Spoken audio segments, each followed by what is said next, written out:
شو عم تعمل انت؟ روح نام بكره اول يوم مدرسه. بس اخر وحده اخر وحده، وبدنا ننام احسن ما نكسر. اليوم التالي.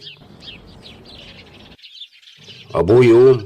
ابوي ابوي ابوي ابوي. نعم مش بدك من عند الصبح. لا بس بدي توصلني على المدرسة. ايش انا يعني كل يوم بدي اوصلك؟ لسه هذا اول يوم. خلاص عليكم على المدرسة، امشي خلصنا يلا. انا لسه افهم ليش عم نبعتك على المدرسة، انا متأكد انت عم تروح تستهلك اكسجين من عندهم عم ترجع لنا مرة تانية، ولا وكمان عم ندفع عليها مصاري كمان. بابا نعم. انت بس نسيت تاخدني، انا لسه بالبيت. انا نفسي افهم اصلا نحن ليش عم نبعتك على المدرسة، يمكن حتى اسماء الانبياء مالك حفظان، عدد لي 5 اسماء بالانبياء يلا. ما اكيد ما بتعرف، انت ما بتعرف، انت بس رح تروح تتسلى بالمدرسه وتقضي لي طول اليوم على الموبايل. طيب انا ما عندي جد اني كمان لك انا الحق علي لك، كان لازم احطك في الحمام واشغل عليك السيفون تروح هيك معخر الكليب في السيفون. أبوي. ولك لا مش بدك. لا انا بس نسيت الشنطي بالبيت.